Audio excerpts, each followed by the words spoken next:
Hello again. It is Amy and John from J&A Hopeful Acres. I apologize for my voice. I am trying to get over influenza A. It has almost killed me, I'm telling you. Today we are going to be doing a little something different.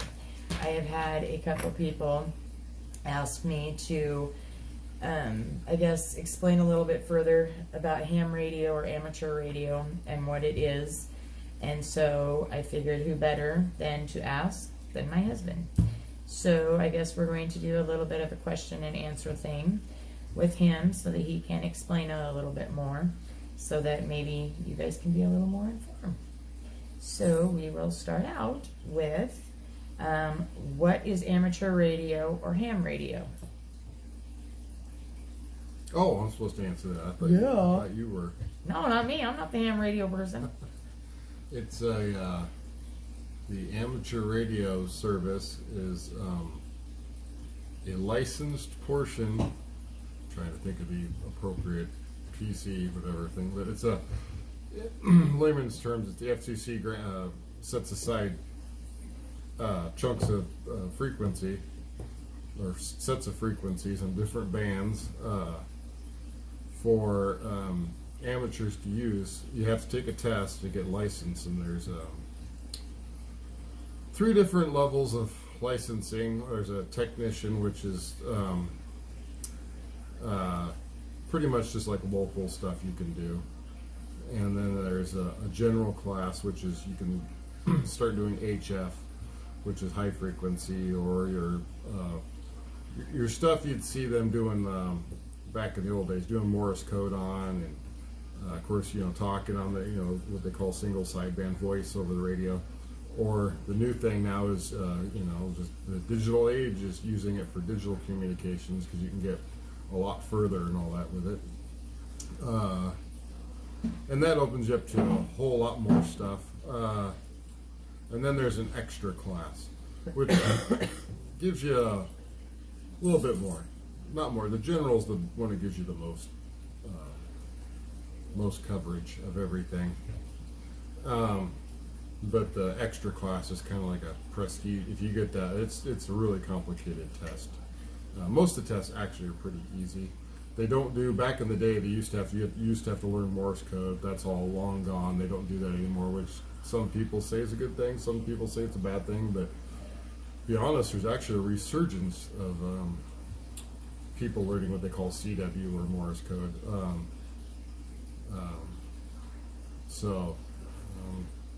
And that, one of the advantages of that is you're putting all your power into that dot and dash, and so you can get your signal out further and stuff. And so that's why it's fun. And the gear is a lot smaller, and a lot of people go backpacking and hiking with it. And there's a thing called SOTA, which is Summits on the Air. People hike up to the top of the mountain, set up an antenna, and try to make as many contacts as you can, and things like that. And that's kind of the fun part about it. It's I don't know. That's it in a nutshell, I guess you could say. I know she's got more questions, so I don't want to go too far ahead. Do you have to have a call sign, or can anyone just get on and talk? Kind of brought that up, touched on that. You have to take a test. There are 35 questions, and depending on the license you're going for, they're rather simple. I mean, it's a multiple choice question or test, so it's not real hard. The technician one's actually pretty easy. It's just kind of knowing the rules and what frequency that technician you can talk on and that kind of stuff. It's pretty basic stuff, little basic electronics and things like that, Ohm's law stuff. It's real simple, and most people just memorize the test questions. They might not even know the subject, whatever, but they just memorize the test questions.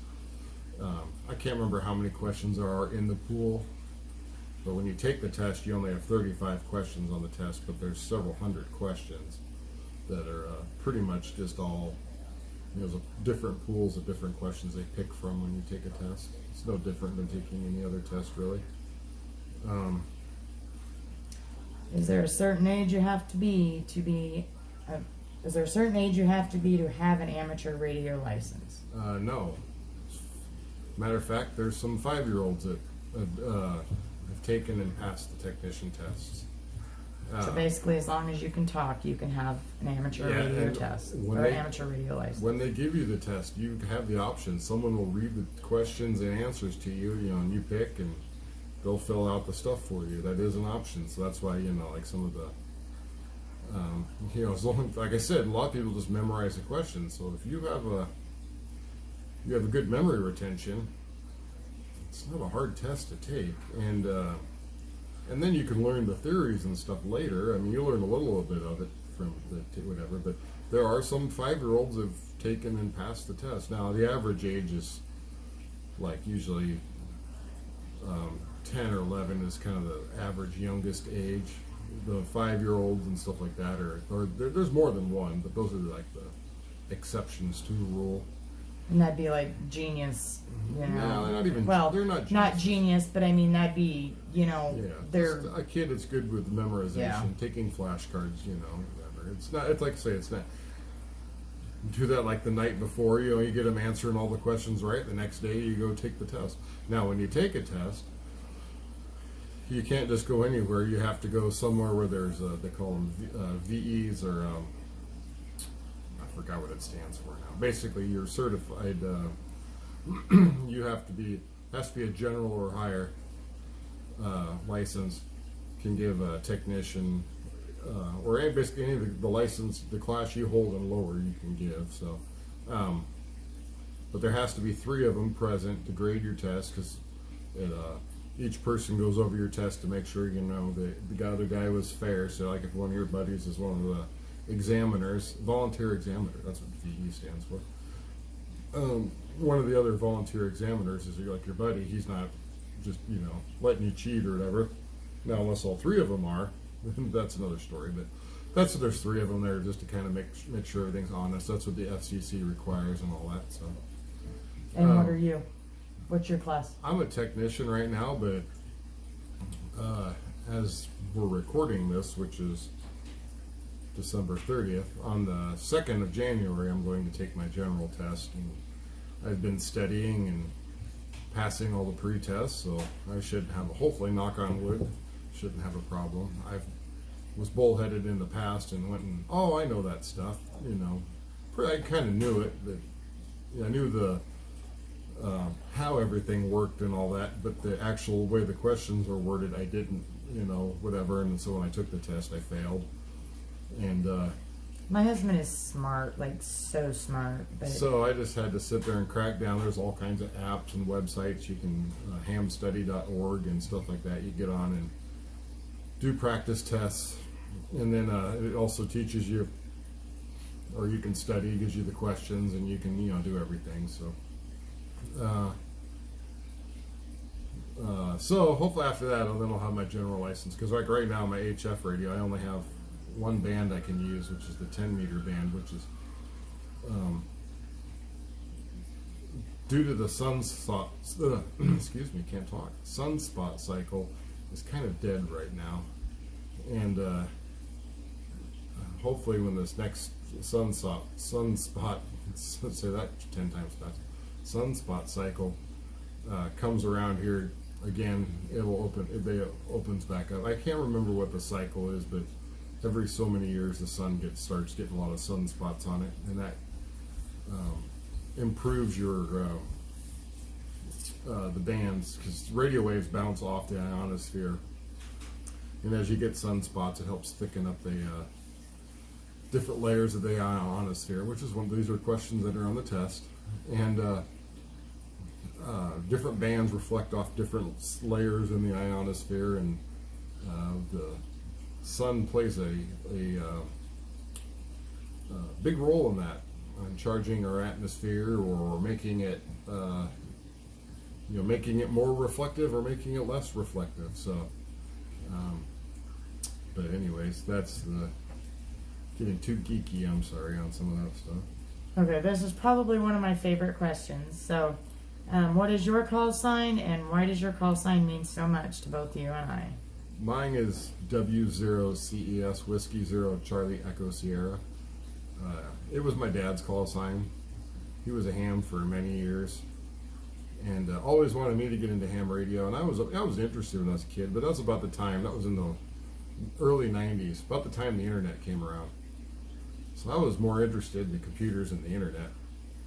I'm like, I can get on the internet and talk to somebody across the world, and actually, hear them just fine. So why do I need the ham radio? And it wasn't until I got older and stuff, and I realized, the computer stuff's too easy. It's the ham radio stuff's more of a challenge. It's more of a, it's more fun that way. It's when I can talk to somebody in, Europe or Japan or, just even across on the coast, East Coast or something, or, sometimes on some bands it's even harder to talk to the guy that's 4 or 5 miles away because just the way the signals work and they bounce and go, all that stuff. Sometimes the closer stuff's harder to get than the far away stuff, but so it's the challenge, it's in that it's involved. It makes it fun. But yeah, that's for my call sign. My dad passed away. Oh, what was it? 2008. Yeah, in 2008, and he always wanted me to be a ham. And his daddy was an ex-Marine and an ex-Coast Guard, and like I know you've heard me say it in my past vlogs. Next to Jesus, there is his dad, and his dad was the best man that ever walked the face of this earth. So, he always wanted me to be a ham, like I said, and just really at that time I wasn't interested in it. It wasn't until I got older and stuff, and just the bug got me. I think it was after Dad died that you really. Well, it was after, even long after that. It was kind of the bug got me again, and.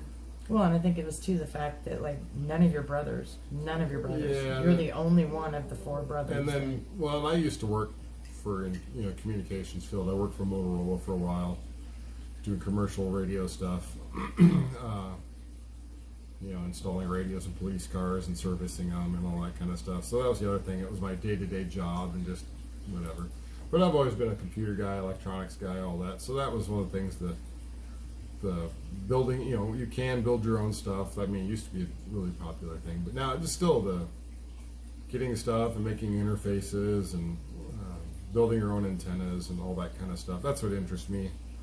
It's fun, like I say, and kind of challenging. And I'm a tinkerer, so I like to tinker. And that's your ham radio operators were your first makers. This whole maker movement that's around now is. To be honest, it's been around for a long time. It's just been under different, kind of different names, and now it's in the popular thing now, which I think is kind of funny, but it's also kind of cool. So, is amateur radio and a CB the same thing?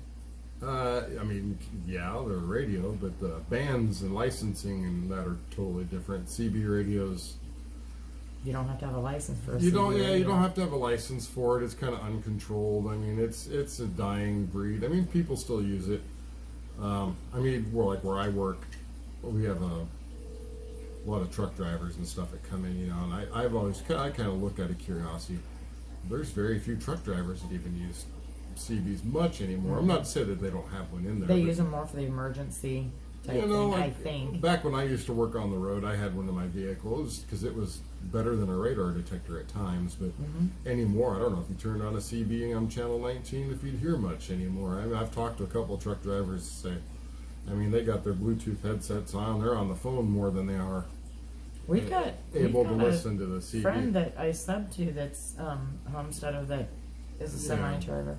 So, not to say they don't use them, but anyways, locally, there are a few, you see them, and there's some people that still use them, but once again, you don't have to have a license. We're amateur radio, you do. The other thing is CBs, you're only limited to 4 or 5 watts on a CB. I can have up to 1,500 watts if I really want to. You don't need to. Most like a HF radio does 100 watts is your average. Your 2 meter, your local ones only do 5-10 watts, but that's because you go into a repeater and all that. So Okay, amateur radio is used for emergency communication. So expand upon that. In our area, this can be huge because we are in Tornado Alley down here. So Yeah, that's kind of the amateur radio. Most clubs are big, what they call MCOM, emergency communication groups, usually. ARIES, RACIES, which are, right now off the top of my head, what those stand for, I forgot. I should have wrote that down, but your Skywarn, which is through the National Weather Service, are usually a bunch of, like myself, ham radio operators that are trained to go spot storms. which you are. That's what I just said. Oh, sorry. And then so whenever there's severe weather in the area, the National Weather Service around here, they get on the, listen to our repeaters, and we have weather nets, and we get on and kind of where we're at. Just, if we see something, we report it. Or if they're seeing something on the radar, they'll they'll call us, because like my radio sends out my position. It's called APRS, automatic position reporting, and you can get on the internet like aprs.fi, and you can see where anybody that's sending their position, where they're at. Some of your radar apps on for your phone, like Radar Scope and all those, you can turn on the weather spotter thing, and that's what the little red dots are. Not all of them, but a lot of them are hams that, like my radio, when it sends out my position, it gets put on there too, so like they can see where we're at, and they can call me on the radio, or if they also have my number on file, they can call me on my cell phone, which anymore that's what they do. But on our weather nets, they'll check on us. If they see something on the radar, they're questioning, want to know if it's actually doing it on the ground and all that. Or if we see something, we can call them and on the radio and report what we're seeing faster than they can get through their phone system and all that. Which has actually happened a couple of times where Yeah. I've been coming home from work. There was one time when I was working in a cell phone store, and I think we lived. It's when we lived in Gresham, and I was Yeah. I happened to be in York, which is about. No, you were at home. You were at home. I was coming home from work, and you were at home, and it hadn't been. Oh yeah, I think It hadn't been spotted yet. And he called me and he said, "Honey, are you almost home? What's the weather like?" And I'm like, "Oh, it's a little gray. It's not too bad yet." And I'm like, "Oh, wait a minute. About that time, we got golf ball sized hail. Like it was Yeah. downpouring." I'm like, "Never mind. I got golf ball sized hail." And he immediately called it in, and within seconds, I heard it on the radio. Ham spotted, wife spotted golf ball sized hail at, and put. Or, well, it Yeah. said something to that effect. But anyway, yeah. Spotted, something, and gave my location number, the Yeah, mile marker where I was at. because our vehicle, I have a radio in there that so they could. Anyways, so and then also in like Joplin, Missouri, when that town came through, a lot of hams. There's a lot of MCOM groups, they call them, that have That was their only communication. big trailers and all that stuff they bring in, and we set up.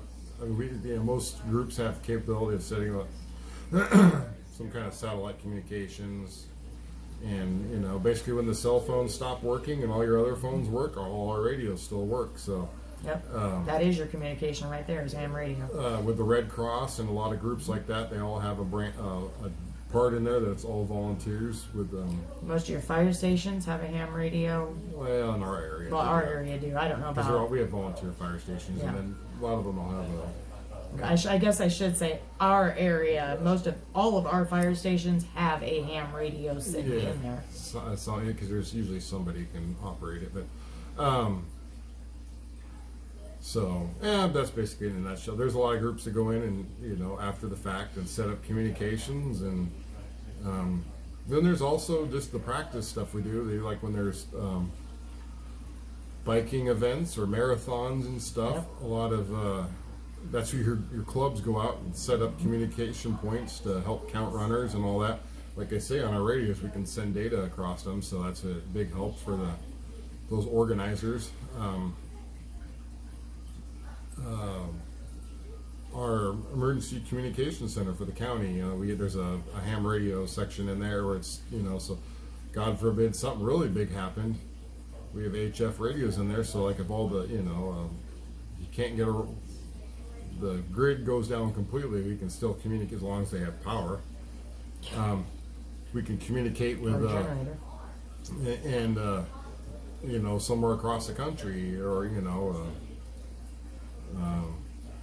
so kind of along those prepping lines. It's just communication's good in there. You know, it's always good to have a communications backup plan or whatever. Even for our family, we kind of trying to get her license just for basic communication. I'm not smart enough to get that test. Like I told her, if a 5-year-old can take it, they don't have to be too good. But anyways, just for we've had a time there where our cell phones were down, and I couldn't get a hold of her when she was out doing something. And it's just like, you know, I got the radio in the car; it's on all the time, pretty much. And I had my radio, I could have called her on it, and we could have, you know, made sure everything was cool and all that. There is that, but there's those kind of things. And now, you know, this modern cell phone's kind of done away with a lot of that. But, it's still there. It's nice to have. The next one you pretty much touched on, which was what are the levels of amateur radio? What do they mean? The licenses. Biggest thing, you know, I know one of them. Do you have to know Morse code, or do you? No, I think I already said that. Oh, okay. They got rid of that a long time ago. Okay. How far can you get For with the radio? the local stuff, like your 2-meter little handheld radios, radio to radio, kind of like FR. Well, that kind of goes along with that CB question she had. FRS, your little radios you buy at the Walmart and stuff.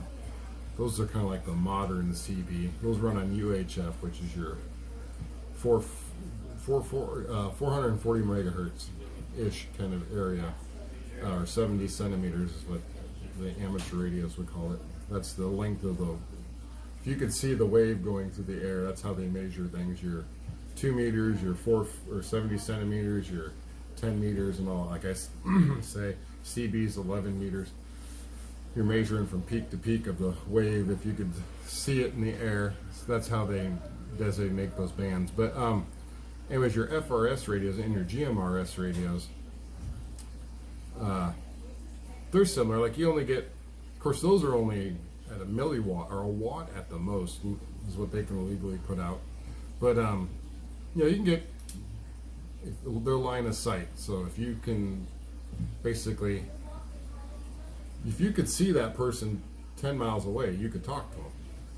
Now you have the curvature of the earth and all that, so then that gets in the way, and so that blocks the signal. And or if you have a lot of trees or hills or whatever, or a mountain, you're limited there. So, and that's the way the little handheld 2-meter radios I have work.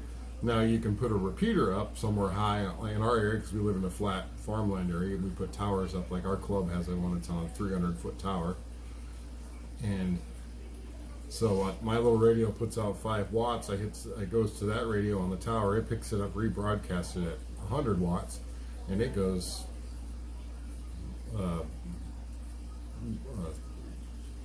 quite a ways. I'd say from I can talk to people in Lincoln and Grand Island, so we're kind of right in the middle. So that's 100. Well, we're about 100 mile circle, which would be about 50. You know, the center would be the tower, which would be about 50 miles, 50, 60 miles, all the way around it. You know, so you get a pretty good area you could talk. And mountainous areas, they put them up on top of the mountains, so you can talk to one valley to the other and all that kind of jazz. So, and then that's that. So that's with those. The HF radios, it just depends on the conditions, the propagation, they call it. I can talk, on I remember my dad talking to people in Australia and stuff. So, from the house here in Nebraska. So it's I remember riding along with him when he had his Chaplin car, because his dad was a chaplain for the Omaha Police Department, and he would get on that thing, and I remember him hitting different things. That was just the stuff in. That was I know, but I mean, he local could stuff. still hit. You know, that was local stuff. No, I have a handheld radio that I can talk around the world on too, because there's digital modes now that are connected to the internet, and it basically when you key the radio up, it goes through what we call a hotspot. It's a little box with an antenna on it that's plugged into the internet. That then talks to a server somewhere, then retransmit it out somewhere else. So I can pick it up and talk to people in Japan or Germany, go get one of your radios. Germany or something. But go get one of your radios so they can see it. One of them sitting over here. So yeah, so they can actually see what one looks like. I mean, this is one of my, like I said, the handheld I was talking about. Wait for it to turn on. It's like this is a digital one. It's basically got a computer in it. they're expensive little things. Yeah, they're not too bad. The Chinese market has brought prices down on them, but of course, also the Chinese radios are they do a good job, but they're also kind of crappy. Let's see here. Go to worldwide, and this is the. Of course, there's just a guy in Cleveland, which normally, if I was here in the U.S., you would, or where I mean, sorry, not in the U.S. Here in Nebraska, I'd never hear anybody in Cleveland. Thank you very much. This guy's in Hong Kong. I was just saying that guy's not. Yeah, that's VR2UQY in Hong Kong. So, anyways, That's a ways away. that's a digital radio, like I say. But this also does analog, which is your standard modes. Like if I were to go here.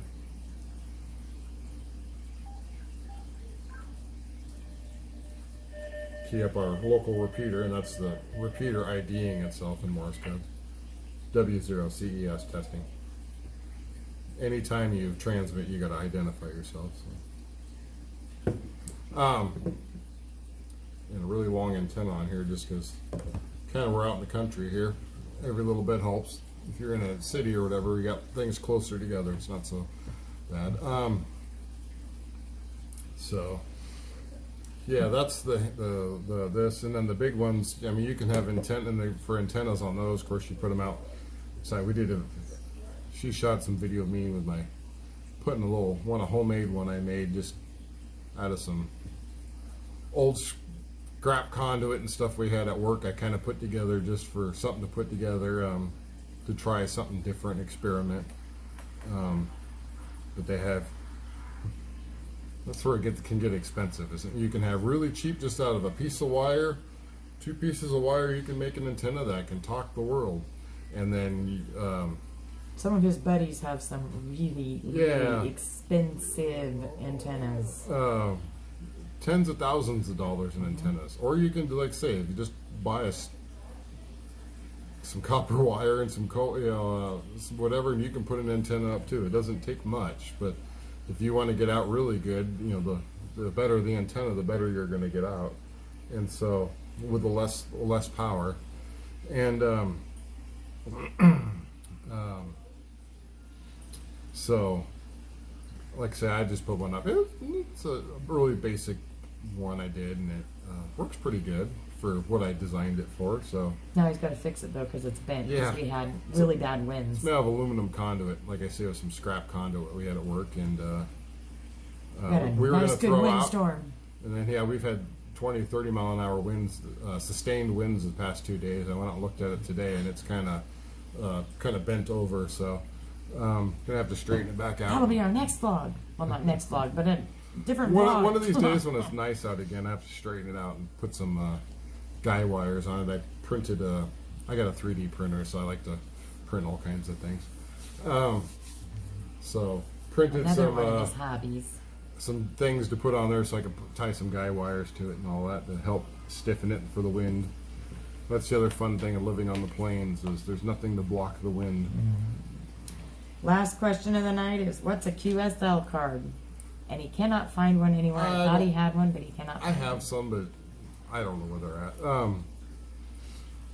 It's kind of a fun. They're really kind of cool, actually. It's a postcard, is what it is.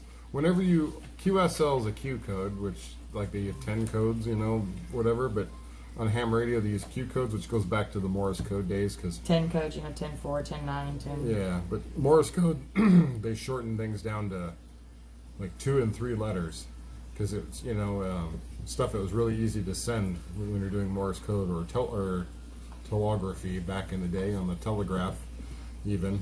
And it's kind of one of those terms that stuck around. But a QSL card is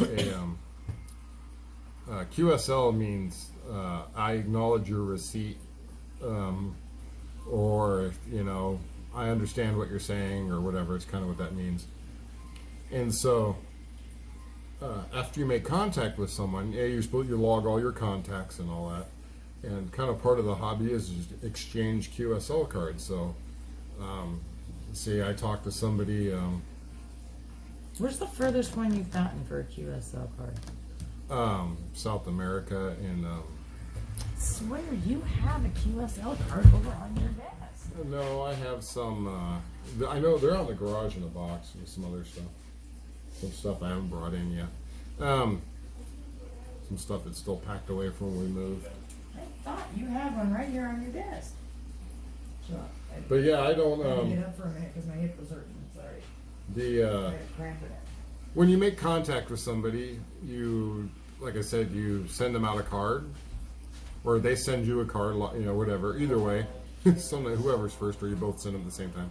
And they people like to exchange them, and they do some fancy. Sometimes it's just their call sign, and then the basic information of the date and time and what frequency you're on, and the signal report, and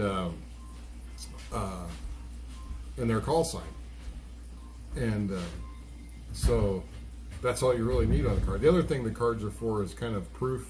They have different awards you can get for talking to all the 50 states in the U.S., talking to all the countries in the world.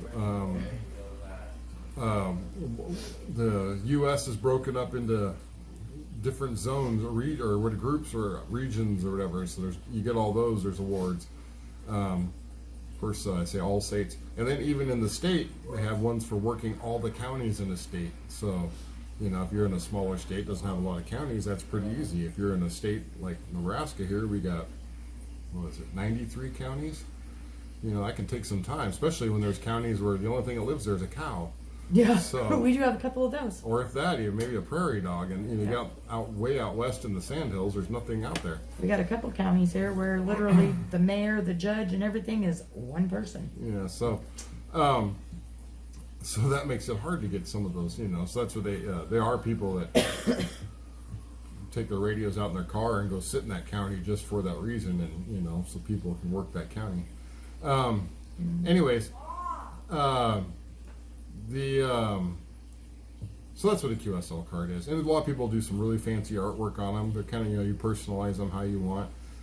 If you're doing a special event, they have special event stations where there's battleships on the air. So like if you have there's a park nearby with a old battleship or something, or an old submarine or something like that. A lot of those groups, like there's one in Omaha. Couple of submarine and a old minesweeper, and then there's of course Columbus, the USS Iowa.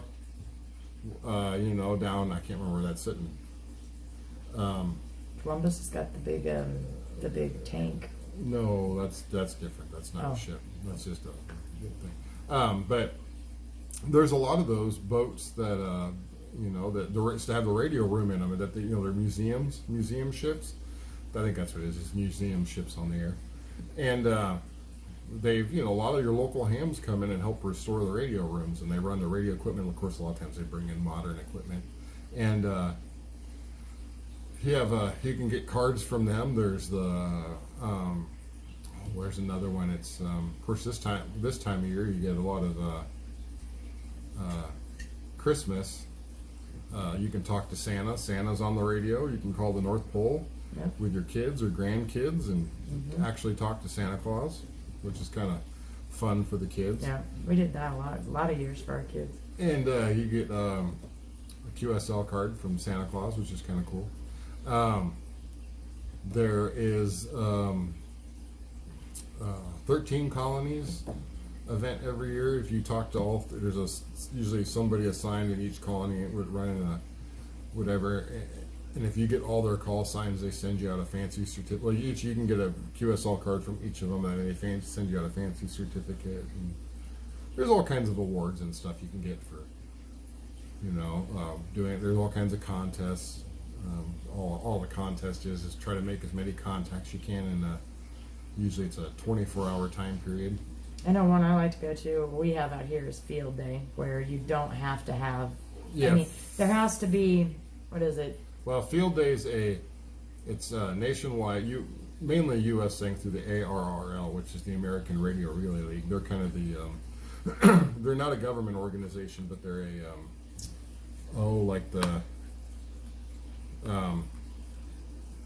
what's the word I'm looking for? Not a club, but a organization for, they kind of, it'd be like the NRA for, for your gun stuff, but they actually fight for your rights and all that. For ham radio, not like not just take your money and just say they're going to do it. They actually do, but that's another story. They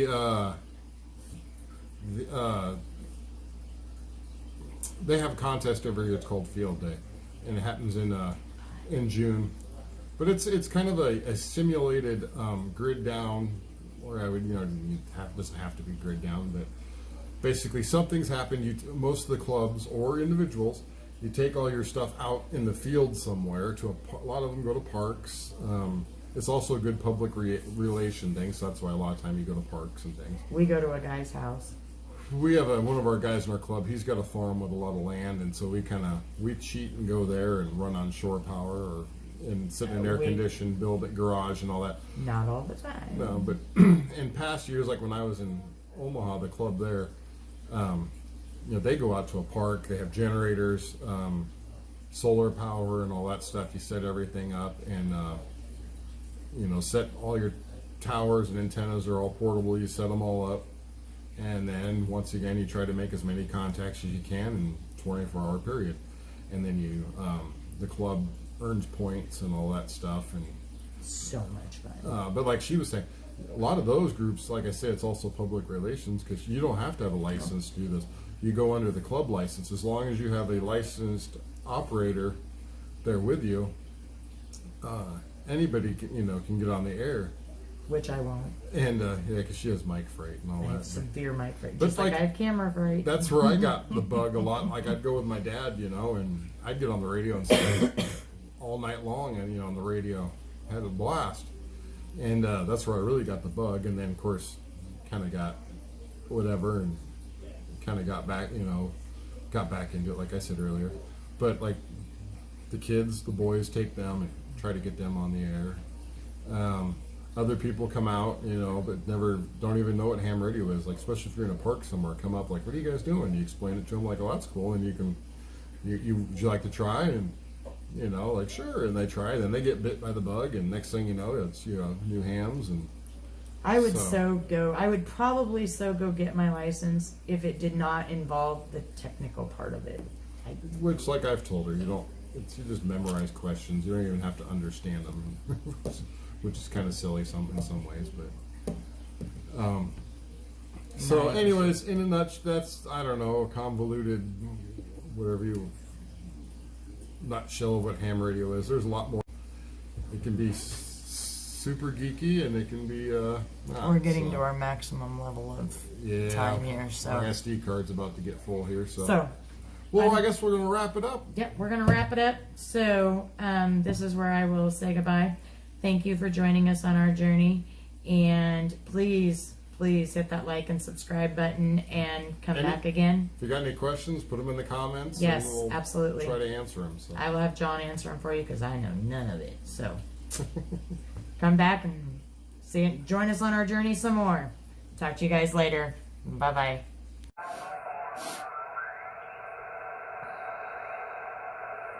That's a good signal.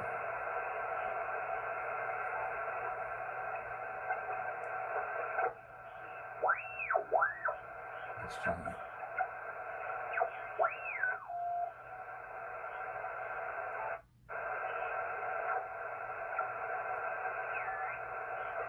Yeah.